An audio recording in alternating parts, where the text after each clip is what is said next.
পুষ্প, তুমি কি মার ট্রিটমেন্ট করবে? বিদেশে মেয়েরা মুখে মাটি মেখে রোদে শুকায়, এতে মুখের ত্বক ভালো হয়।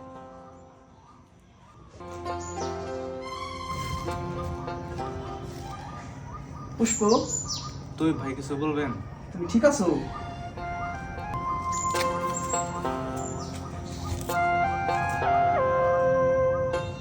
বৈদাসী, আপনি ঠিক আছেন?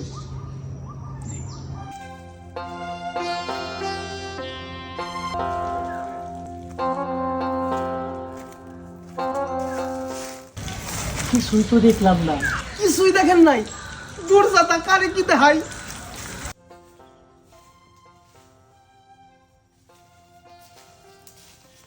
তো মাটি খাইতেছো? মাটি খাবো কেন? বৈদাসী বলছে মাটি মাখলে ত্বক ভালো থাকে। তো মাটি খাইতে কেমন? দূর যাতা মাটি খাবো কেন? লবণ মাটি খাইতেছো? আহারে ক্ষুধার্ত। দূর যাতা মাটি মাখবো না। চলে গেল কেন? এতগুলা মাটি নষ্ট করা ঠিক হইব না। তয়ো খাইয়া যা, তয়ো খাইয়া যা, ও তয়ো খাইয়া যা।